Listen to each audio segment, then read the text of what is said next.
एगो डराई टर टर टर टर टर वाला अखियां मारे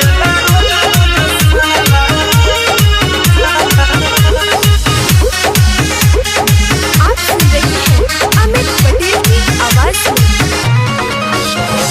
ले ले बा खटरा एगो टेकटर मेसी ओही पर सखी रे ओही ठता बेसी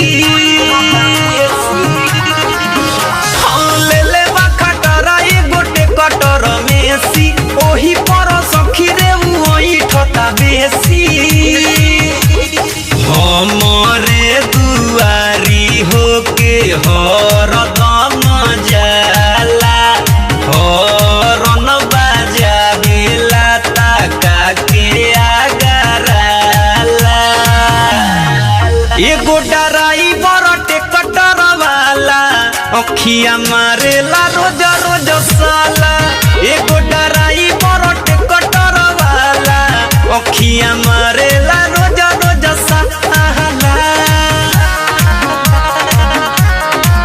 एगो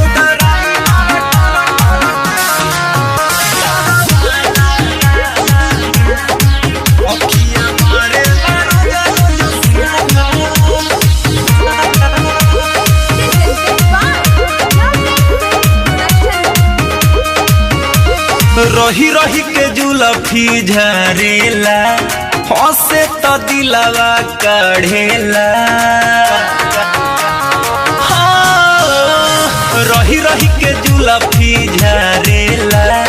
हंसे तो दिलवा कढ़ेला कानावा में डबल बाली गरदन में माला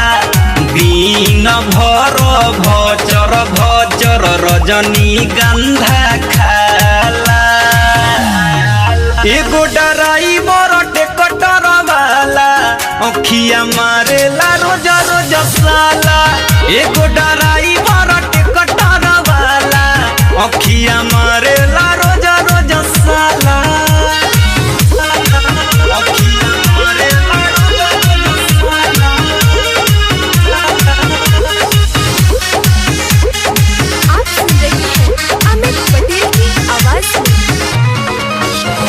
केहू न जब जब हो खेला देखी के ढाए ढाए खू खेला